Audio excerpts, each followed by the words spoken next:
Hello दोस्तों, मैं action Arya और आप देख रहे हैं हमारा यूट्यूब चैनल रैक कोचिंग। जैसा कि आप जानते हैं, आप यहाँ पर पढ़ते हैं इंटरमीडिएट की मैथ और फिजिक्स क्लास बहुत ही सरल तरीके से। तो आज मैं आप लोगों के लिए लेके आया हूँ इंटरमीडिएट की मैथ की क्लास। और आज की मैथ की क्लास में हम लोग पढ़ने वाले हैं एक्सरसाइज 5.7 के कुछ क्वेश्चन जो पिछली बार हमने छोड़े थे। ठीक है, तो आज हम लोग देखेंगे क्वेश्चन नंबर 11 से लेकर के क्वेश्चन नंबर 17 तक के क्वेश्चन। ठीक है, तो चलो स्टार्ट करते हैं आज की क्लास। लेकिन मैं कहना चाहूँगा कि अगर अभी तक आपने इस चैनल को सब्सक्राइब नहीं किया है तो सब्सक्राइब कर लीजिए और बेल आइकन को जरूर प्रेस करिए, जिससे आपको आने वाली वीडियोज़ का नोटिफिकेशन मिलता रहे और आप अच्छे से पढ़ाई कर सकें। ठीक है, तो चलो चलते हैं क्वेश्चन नंबर 11 पर। क्वेश्चन नंबर 11 क्या दिया गया है? y = 5 cos x। ठीक है, बुक लेकर के बैठिए और आराम से देखिए। ठीक है, y = 5 cos x - 3 sin x। तो सिद्ध कीजिए कि d² y/dx² प्लस y = 0। ये आपको सिद्ध करना है। ओके, इसको सिद्ध करना है। बहुत ही इजी क्वेश्चन है, देखते हैं कैसे सिद्ध करते हैं। सबसे पहले हमें क्या करना है, यहां पर y के सापेक्ष अवकलन करना है, मतलब x के सापेक्ष अवकलन करना है। तो करेंगे y का x के सापेक्ष अवकलन जब करते हैं तो dy/dx हो जाता है। ठीक है, सो dy/dx हो गया। 5 लिखिए। cos x का जो अवकलन होता है क्या होता है आपको पता है? cos x का अवकलन माइनस sin x होता है, तो माइनस लगा दीजिए, इनटू में sin x। -3 लिखिए। sin x का अवकलन क्या होता है? तो sin x का अवकलन होता है, क्या होता है? cos x होता है, तो ये बन गया cos x। ओके, तो ये बन जाता है हमारा dy/dx = बनेगा minus sin x minus cos x। ये तो हो ही चुका है, मतलब हमने प्रथम कोटि का अवकलन तो ज्ञात ही कर लिया है। और हमें करना क्या है, पहले निर्देश दिया गया है कि क्वेश्चन नंबर 1 से लेकर के कहीं तक, सॉरी ये निर्देश नहीं दिया गया है, यहां पर ये पूछा गया है कि d² y/dx² प्लस y = 0। ये हमें प्रूव करना है। ठीक है, तो इसको कैसे प्रूव करना है? तो हमें ये दिख रहा है कि इसमें d² y/dx² है, मतलब इसमें द्वितीय कोटि का अवकलन शामिल है। ठीक है, तो हम क्या करेंगे, यहां पर द्वितीय कोटि का अवकलन करेंगे, दोबारा इसका अवकलन करेंगे। तो करिएगा जरा, dy/dx का जब अवकलन करते हैं तो हमें क्या मालूम है, d² y/dx² हो जाता है, ये होता है अवकलन इसका। ओके, सो d² y/dx² = क्या हो जाएगा, माइनस का 5 था। sin x का अवकलन क्या होता है? तो sin x का होता है cos x, तो कर दीजिएगा cos x माइनस का 3। cos x का अवकलन क्या होता है? तो cos x का होता है माइनस sin x। ओके, तो इसलिए माइनस sin x जब करेंगे तो minus minus plus sin x बन जाएगा। ओके, अब हम यहां पर क्या करेंगे, माइनस कॉमन ले सकते हैं, तो माइनस कॉमन लीजिए, तो d² y/dx² = माइनस जब हमने कॉमन लिया तो बचेगा यहां पर 5 cos x, और जब माइनस कॉमन लेंगे तो यहां पर बचेगा माइनस का 3 sin x। ओके, अब जरा ध्यान से देखिएगा, 5 cos x - 3 sin x, 5 cos x - 3 sin x, ये किस चीज का वैल्यू है? y का वैल्यू है। इसका मतलब है ये भी जो है पूरा का पूरा वैल्यू ये किसका है? y का है। तो इसकी जगह पर हम केवल y लिख सकते हैं, तो हम लिखेंगे d² y/dx² = माइनस का y। ओके, अब माइनस तो ये लगा दिया, ये है y का वैल्यू, तो y लिख दिया। अब y को इधर कर लेते हैं, तो ये इक्वेशन बनता है d² y/dx², y इधर आएगा, प्लस का y हो जाएगा, इक्वल में 0, और यही हमको प्रूव करना था। समझ रहे हैं ना? तो बहुत ही आसानी से आप प्रूव कर चुके हैं, बहुत ही इजी क्वेश्चंस हैं, कोई दिक्कत वाली बात नहीं है। आप लोग अपने आप करके जरूर देखिएगा। क्वेश्चन नंबर 11 हो चुका है, अब चलते हैं क्वेश्चन नंबर 12 पर। ओके, बुक में देखिएगा क्वेश्चन नंबर 12 भी कुछ इसी प्रकार का क्वेश्चन दिया गया है। ध्यान से देखिए, क्वेश्चन नंबर 12 दिया गया है y = cos inverse x। Okay, question number कौन सा है? 12 है। y = cos इनवर्स x, और हमें क्या करना है, d² y/dx² का मान हमें ज्ञात करना है, वो भी y के पदों में। इसका मान हमें ज्ञात करना है। ठीक है, लेकिन किसके पदों में? y के पदों में। पदों में किसके? y के पदों में हमें ज्ञात करना है इसका d² y/dx²। ठीक है, तो चलो कोई बात नहीं है। अगर हम इसका डायरेक्टली सोचिए जरा, अगर हम इसका डायरेक्टली अवकलन कर दें y का x के सापेक्ष, तो जो भी आंसर आएगा वो y के पदों में नहीं बल्कि x के पदों में आएगा। ठीक है, लेकिन हमें क्या करना है, हमें आंसर को y के पदों में लाना है। अगर हमें y के पदों में लाना है तो इसकी जो इसको हम क्या करेंगे, cos को इधर लेके आते हैं। ठीक है, तो ये बन जाएगा y = cos इनवर्स x। अभी जो फंक्शन है x का फंक्शन है y में। ठीक है, अब यहां पर हमें x फंक्शन बना देना है, मतलब कहने का cos को इधर लेके आते हैं, तो cos इनवर्स जब इधर आएगा तो इनवर्स चला जाएगा, ये बन जाएगा cos y। Okay, y = cos inverse x था, लेकिन हमने क्या किया, cos को इधर लाए तो cos y हो गया, क्योंकि इनवर्स जब इधर आएगा तो खत्म हो जाएगा, cos y = x हो जाएगा। हम इसे लिख सकते हैं x = cos y। ओके, इतना हुआ, कोई दिक्कत नहीं है। अब हम इसका अवकलन कर लेते हैं, ठीक है। तो इसका जरा अवकलन करिएगा, तो हमें पता है जब हम इसका अवकलन करेंगे तो क्या बन जाएगा।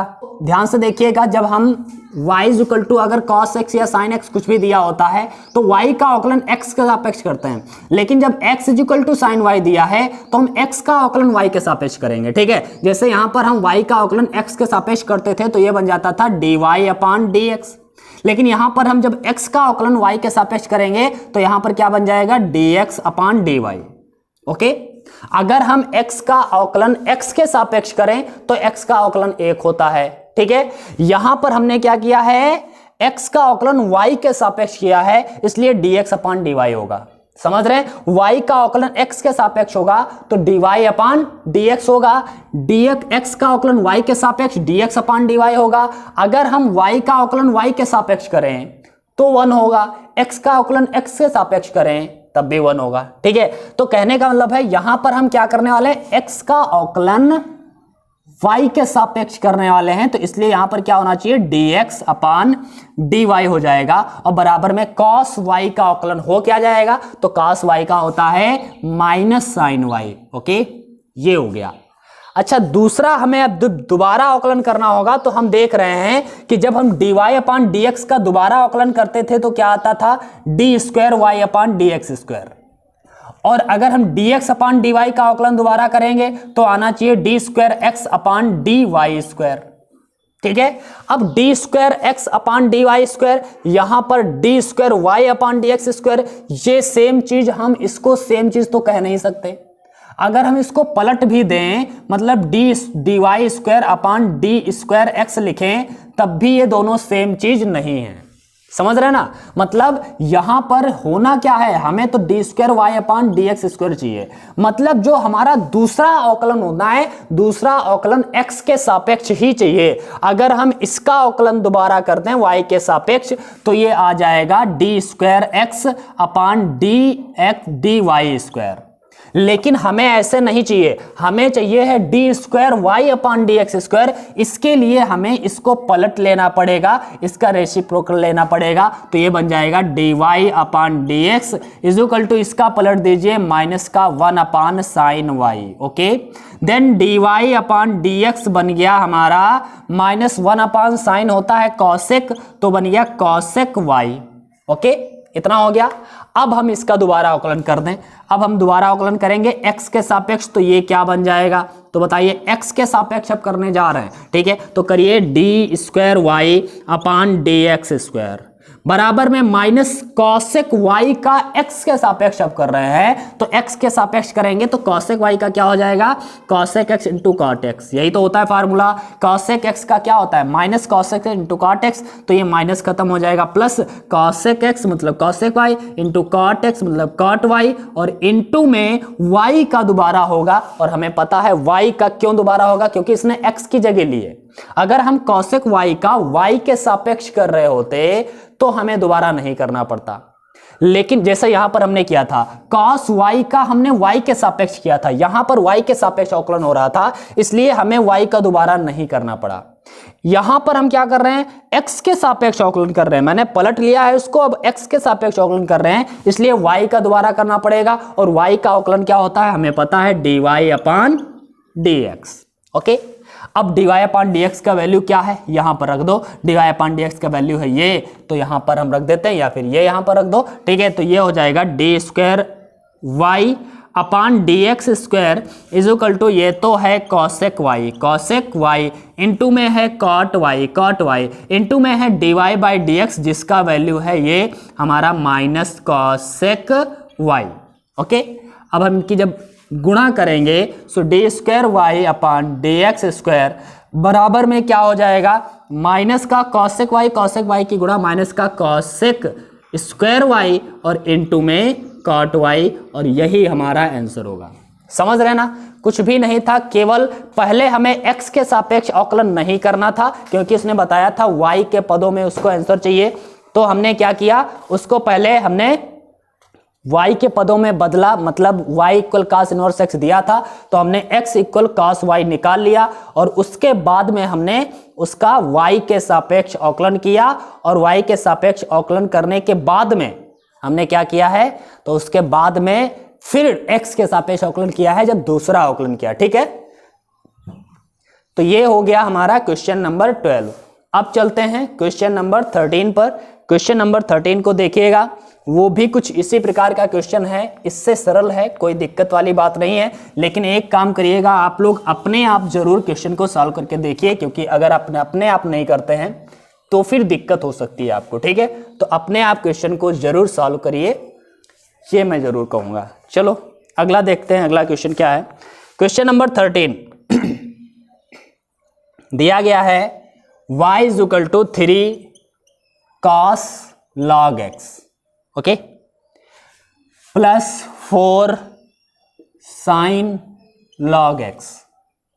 ये क्वेश्चन दिया है और सिद्ध क्या करना है, यहां पर सिद्ध करना है x² y1 प्लस y2 है, y2 into x y1 plus y बराबर 0।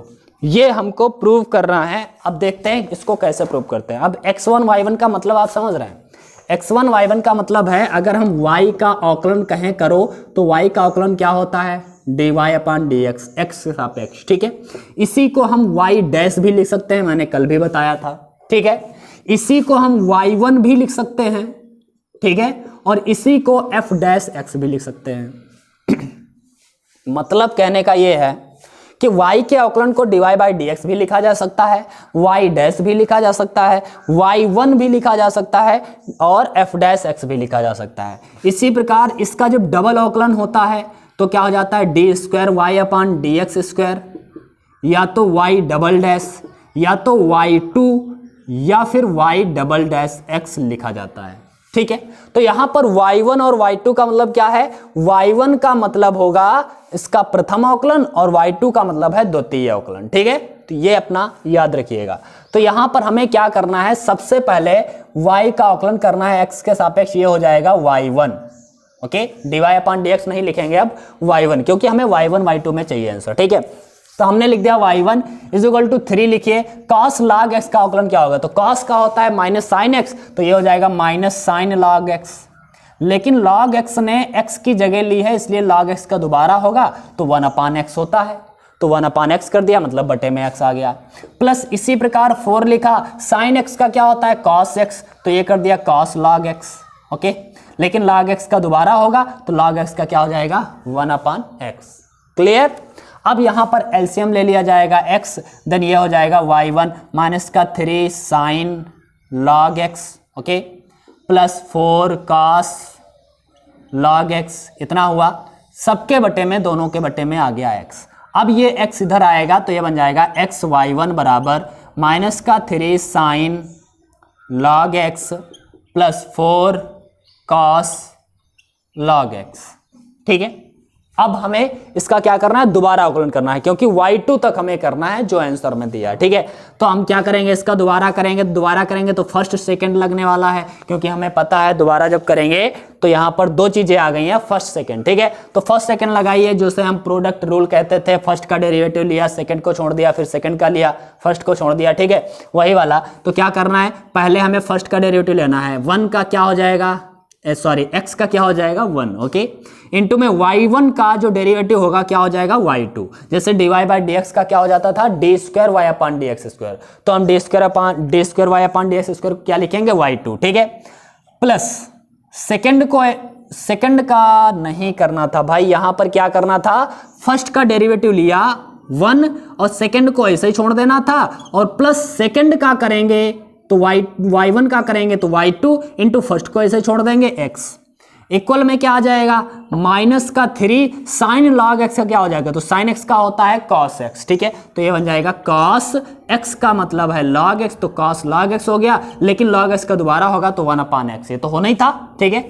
इसी प्रकार यहां पर हो जाएगा 4 cos x का क्या होता है माइनस साइन x, ठीक है। तो ये बन जाएगा भाई माइनस, और ये बन जाएगा sin log x, तो ये बन गया sin log x, लेकिन log x का दोबारा होगा तो इसका क्या हो जाएगा, इसका भी x हो गया, ठीक है। तो हम इसे इस तरह से लिख सकते हैं y1 प्लस x y2 बराबर में x, इधर एलसीएम लिया जाएगा, माइनस दोनों से कॉमन मिल सकता है, तो हम इसे लिख सकते हैं 3 cos log x, ओके, और प्लस का 4 साइन लॉग एक्स, प्लस क्यों बचा, क्योंकि माइनस कॉमन हो गया था, अपान में x।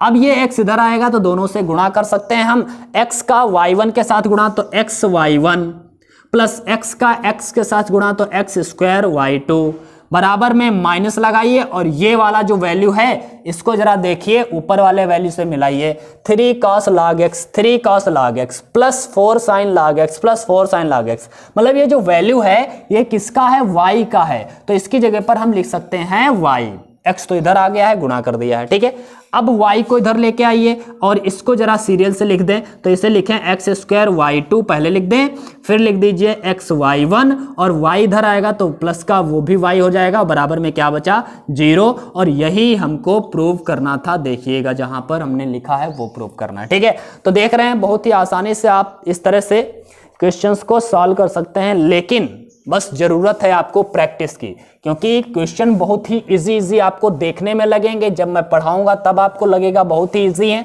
लेकिन जब आप करने बैठेंगे तो हो सकता है आपसे रुक जाए, ठीक है। तो आपसे रुकना नहीं चाहिए, अगर नहीं चाहते हैं आप रोकना तो फिर आपको अपने आप प्रैक्टिस जरूर करनी पड़ेगी, ठीक है। तो एक बार अपने आप प्रैक्टिस जरूर करिएगा, डेफिनेटली आप अच्छे से कर पाएंगे, ठीक है। तो चलो चलते हैं अपने अगले क्वेश्चन पर। क्वेश्चन नंबर कौन सा है, 14। क्वेश्चन नंबर 14 क्या दिया गया है, y is equal to A E की power M X plus B E की पावर एन एक्स, ठीक है। और हमें सिद्ध क्या करना है, D square Y upon D X square minus का m plus N D Y upon D X, आगे क्या दिया है, प्लस एम एन वाई बराबर में 0। ये चीज हमको सिद्ध करनी है, तो चलो सिद्ध करते हैं। कैसे सिद्ध करेंगे, इसमें एक तरीका मुझे अच्छा लग रहा है कि हम क्या करेंगे, इसका dy बाई डी एक्स निकाल लें, उसके बाद में क्या करेंगे, उसके बाद में D square Y upon D X square D square Y upon D X square निकाल लें, ठीक है। दोनों निकालने के बाद में इनका यहां पर वैल्यू रख दें, मतलब LHS ले लें इधर, LHS में इसका वैल्यू रख दें, RHS हमको प्रूव करके दे देना है, ठीक है। ये ज्यादा बेटर रहेगा। अगर आप इसी से इस इक्वेशन को फाइंड करने की कोशिश करेंगे तो आपको बहुत ही मेहनत करनी पड़ेगी और हो सकता है कि आप उतना दिमाग ना लगा पाएं। तो आप बेहतर है कि यहां पर हम इन दोनों का वैल्यू निकालें, D Y by D X निकाल लें, उसके बाद में D square Y upon D X square निकाल लें, इन दोनों का निकाल करके यहां पर वैल्यू पुट करा दीजिए और फिर हमें RHS मतलब 0 प्रूव कर देना है, ठीक है। तो कैसे करते हैं, पहले निकालते हैं D Y upon D X, तो निकालिए D Y by D X is equal to क्या हो जाएगा, ए तो ऐसे ही रहेगा, ई की पावर एम एक्स का अवकलन, तो ई की पावर एक्स का ई की पावर एक्स ही रहता, तो ई की पावर एम एक्स का ई की पावर एम एक्स ही रहेगा, लेकिन एम एक्स ने एक्स की जगह ली थी तो इसलिए एम एक्स का दोबारा होगा, तो एम एक्स का हो जाएगा एम, क्योंकि एक्स का तो 1 हो जाएगा, केवल एम ही बचेगा, ठीक है। इसी प्रकार यहां पर क्या हो जाएगा, b लिखिए ऐसे, e की पावर nx का e की पावर nx ही होता है, लेकिन nx का दोबारा होगा तो हो जाएगा n, ठीक है। तो हम इसे लिख सकते हैं dy by D X A M E की power M X plus B N E की पावर nx, ठीक है। अब इसका दोबारा करिए, दोबारा करेंगे तो क्या हो जाएगा, D square Y upon D X square बराबर में ए एम, ऐसे ही लिखेंगे, ई की पावर एम एक्स का दोबारा होगा तो ई की पावर एम एक्स और इंटू में एम एक्स का दोबारा होता है ना, प्लस इसी प्रकार बी एन तो ऐसे लिखना है, ई की पावर एन एक्स का क्या हो जाएगा, ई की पावर एन एक्स और एन एक्स का दोबारा तो एन, तो ये बन जाएगा हमारा D square Y upon D X square बराबर में ये एम स्क्वायर हो जाएगा, ए एम स्क्वायर ई की पावर एम एक्स और प्लस ये बी एन स्क्वायर ई की पावर एन एक्स। इतना हो गया ना। इतना होने के बाद में अब हम क्या करेंगे, इसका LHS पार्ट लीजिए और RHS सिद्ध कर दीजिए।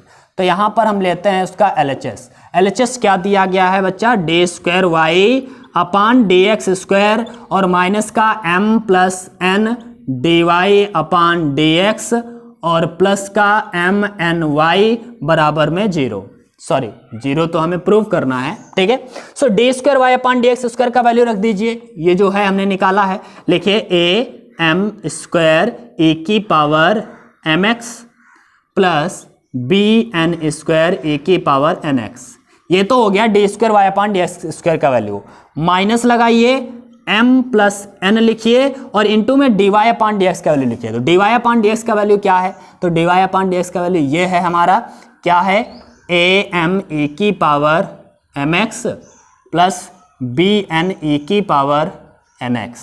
ओके, और इसके बाद में ये हो गया प्लस एम एन वाई। ठीक, y का वैल्यू भी रख लीजिए यहाँ पर। y का वैल्यू क्या होगा, तो y का वैल्यू है हमारे पास ए ई की power M X plus B E की पावर एन एक्स। जरा गुणा करा दीजिए, तो इसमें तो किसी की गुणा करनी नहीं है, तो ए एम स्क्वायर ए की power M X plus B N square A की पावर एन एक्स। जब हम इसके साथ गुणा कराएंगे, बच्चा ध्यान से देखना, जब हम गुणा कराएंगे तो सारे के सारे प्लस होने चाहिए, क्योंकि इसमें भी सब प्लस है, इसमें भी सब प्लस है। लेकिन ये वाला जब माइनस जाएगा तो सारे के सारे माइनस के ही हो जाएंगे।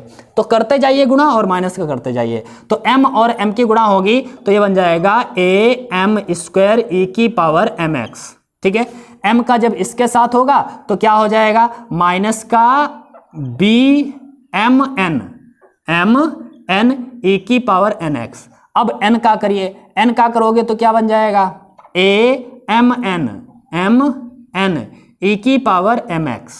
ओके, फिर माइनस का n का इसके साथ करेंगे तो बन जाएगा बी एन स्क्वायर ई की पावर एन एक्स प्लस इनकी जब गुणा करेंगे, इसके अंदर गुणा करिए तो क्या बन जाएगा, a के साथ में एम एन ए की पावर एम एक्स और प्लस का b के साथ में भी एम एन और a की पावर एन एक्स। अब आप लोग देखिए, ए एम स्क्वायर ई की पावर एम एक्स ये है प्लस का, ए एम स्क्वायर ई की पावर एम एक्स ये है माइनस का, बी एन स्क्वायर ई की power N X, B N square E की पावर एन एक्स ये है, कैंसिल आउट हो गया।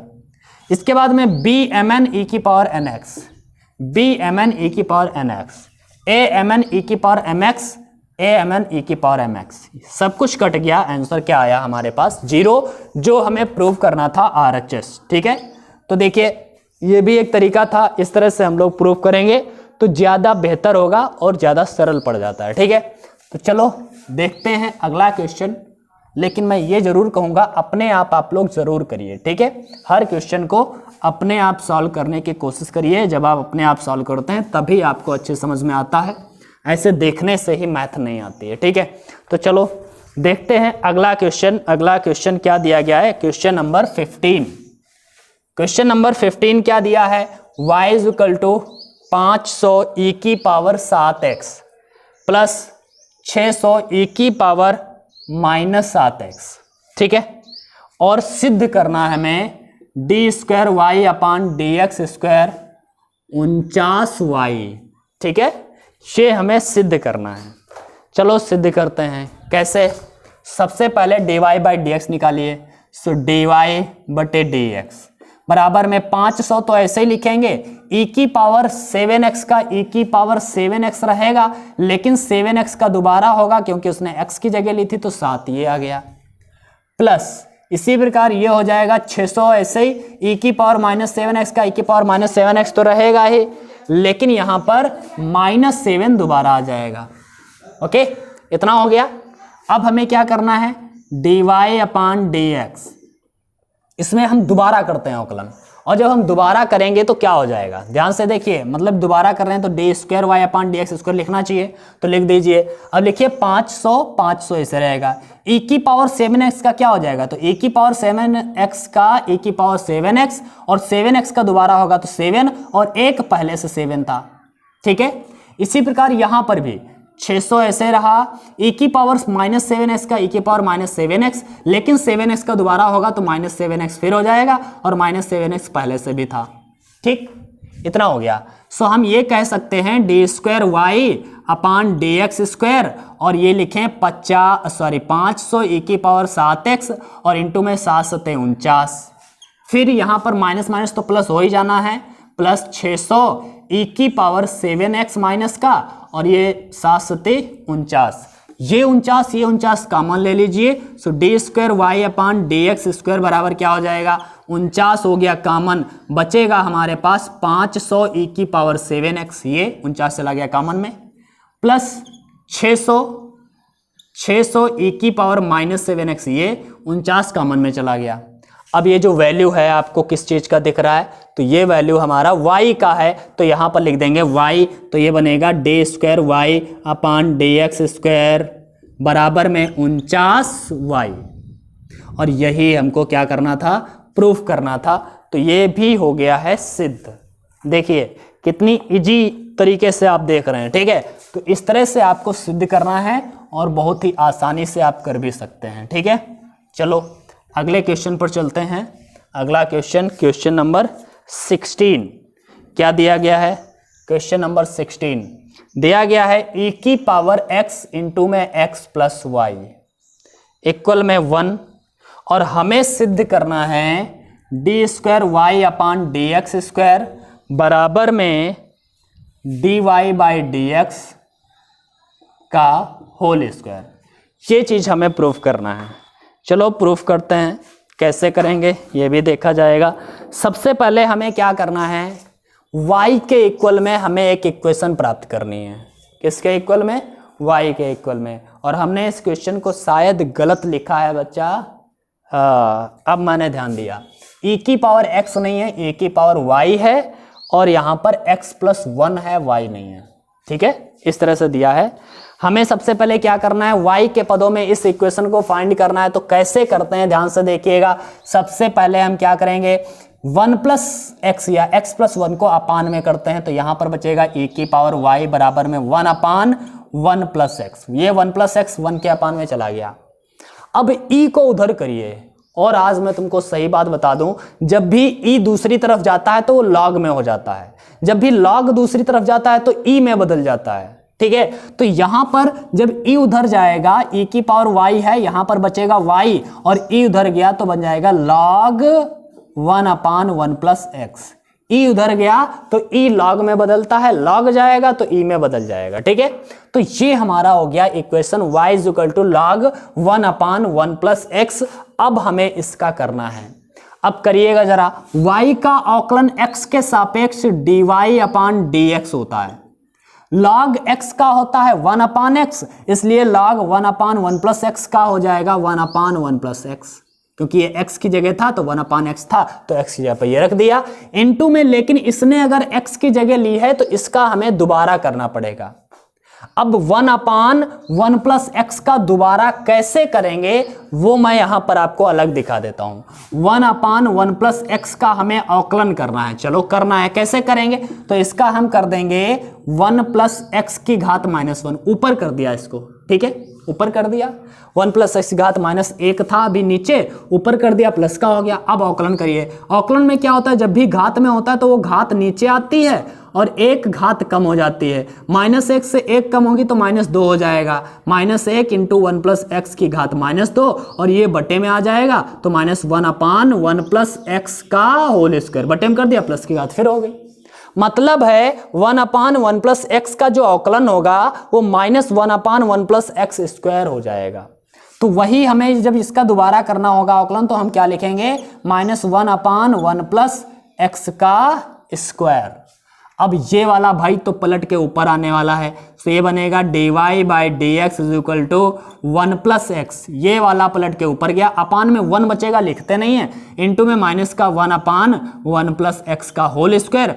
एक बार 1 प्लस एक्स कैंसिल हो जाएगा, एक बार अभी 1 प्लस एक्स बचेगा, तो हम कह सकते हैं dy by D X is equal to आने वाला है हमारा माइनस का 1 अपान 1 प्लस एक्स।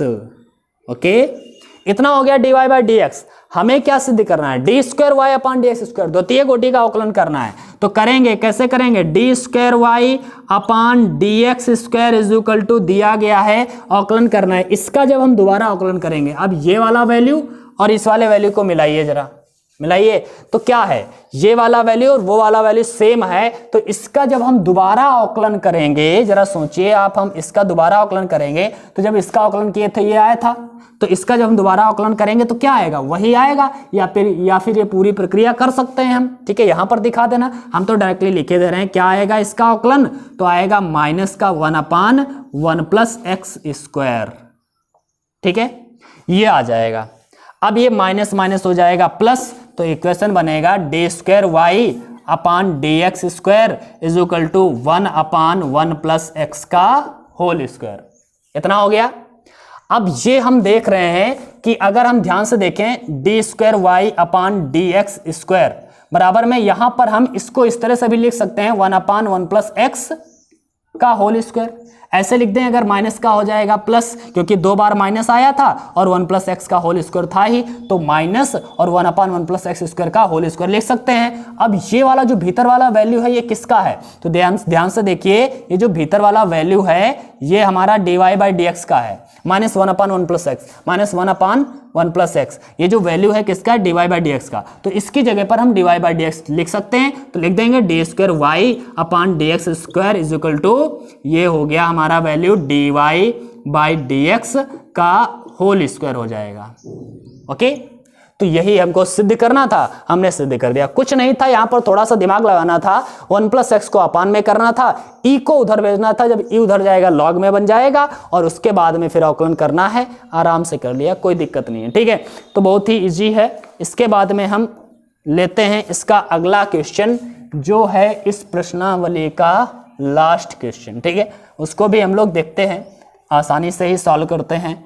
और हाँ, कहने का मतलब ये है कि अगर आपको समझ में आता है मैथ या फिर फिजिक्स, जो भी आप हमारे चैनल से पढ़ते हैं, ठीक है, अगर समझ में आती है, अच्छा लगता है आपको, तो फिर इसे लाइक ज़रूर करिएगा और शेयर करिएगा। और चैनल सब्सक्राइब नहीं किया है तो चैनल को भी सब्सक्राइब कर लीजिए, ठीक है। क्वेश्चन नंबर 17 लेते हैं। क्वेश्चन नंबर 17 दिया है y is equal to tan inverse x का होल स्क्वायर, ठीक है, ये दिया गया है। और हमें सिद्ध क्या करना है, तो सिद्ध करना है एक्स स्क्वायर प्लस 1 का whole square into Y to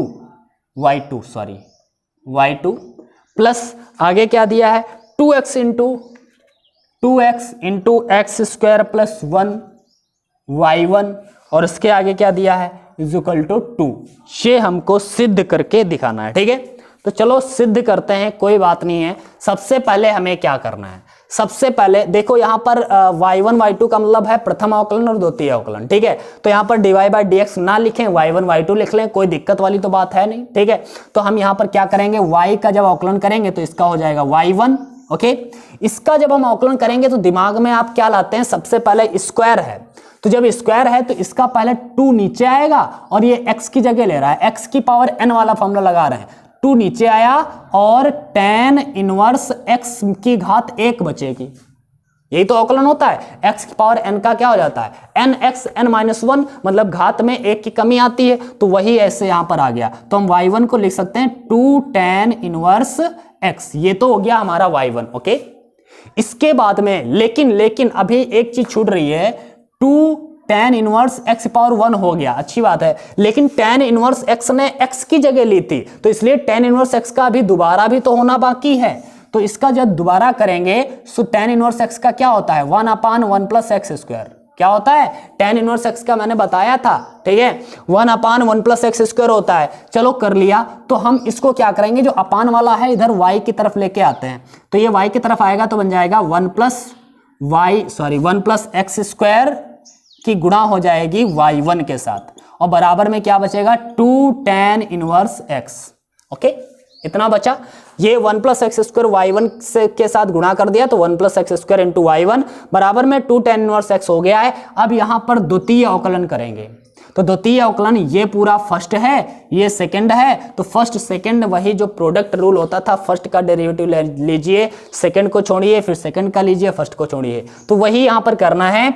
first का डेरिवेटिव लेना है, सो 1 प्लस एक्स स्क्वायर का डेरिवेटिव 1 का तो 0 हो जाएगा, एक्स स्क्वायर का होगा 2x, और सेकंड को ऐसे ही छोड़ दीजिए y1, प्लस अब की बार सेकंड का लीजिए, y1 का लीजिए, तो हो जाएगा y2, y1 का अवकलन क्या होगा y2 इंटू में फर्स्ट को ऐसे ही छोड़ दीजिए 1 प्लस एक्स स्क्वायर इक्वल में 2 tan इनवर्स x का क्या होता है, तो tan इनवर्स x का होता है 1 अपान 1 प्लस एक्स स्क्वायर, तो ये हो गया 1 अपान 1 प्लस एक्स स्क्वायर। अब इसको जरा लिखिए सही से, पहले इस वाले को लिख लीजिए, क्या लिख लेंगे 1 प्लस एक्स स्क्वायर के इंटू में है y2, फिर 0 से कोई लेना देना है नहीं, प्लस 2x के इंटू में है y1, और बराबर में 2 1 जा 2 अपान में हो जाएगा 1 प्लस एक्स का स्क्वायर, ठीक है।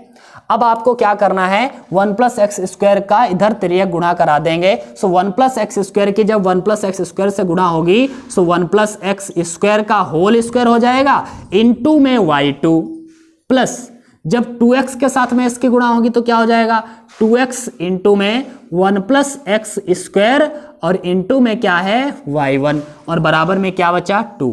और यही चीज हमको प्रूव भी करनी थी, तो हमने ये भी प्रूव कर दिया है। देखा, बहुत ही इजी तरीके से आप लोग यहाँ पर मैथ सीख रहे हैं। बस आप लोग अगर शुरुआत से वीडियोस देखते चले आ रहे हैं, शुरुआत से सारी क्लासेस देखी हैं 5.1 से लेकर के 5.7 तक की, तो आपको 100% मैं गारंटेड कहता हूँ आपको समझ में आया होगा। अगर आपको अब भी कोई दिक्कत होती है तो आप कमेंट बॉक्स में जरूर हमें बताएं, और जो भी कमी होगी मैं उसको सुधारने की कोशिश करूंगा। अगर नहीं कमी है फिर भी आप बताइएगा। आपको पसंद आया है ये वीडियो तो इसे लाइक करिएगा। और हाँ, एक बात और मैं बता देता हूँ, इसके आगे जो एक्सरसाइज है उसमें मध्यमान प्रमेय वगैरह है, ठीक है, लेकिन वो इस वर्ष हटा दिया गया है। इस वर्ष के लिए बताया जा रहा है कि 30% कोर्स कम किया गया है, तो उसमें से मध्यमान प्रमेय वगैरह हटा दी गई है, ठीक है। तो आगे हम लोग नहीं पढ़ेंगे, 5.7 तक हम लोगों ने पढ़ लिया है। हमारा ऑकलस मतलब कंटिन्यूटी एंड डिफरेंशियबिलिटी यहीं पर समाप्त हो जाएगी। इसके बाद में हम लोग 6 वाली एक्सरसाइज स्टार्ट करेंगे या फिर हम लोग समाकलन स्टार्ट करेंगे। देखो, अभी हमने कोई डिसाइड नहीं किया है, आप लोग बताइएगा क्या स्टार्ट करना चाहिए, ठीक है। तो आज हम लोग यहाँ पर 5.7 तक ही क्वेश्चन रखते हैं। अगली क्लास में अगले टॉपिक के साथ में आएंगे। तब तक के लिए गुड बाय।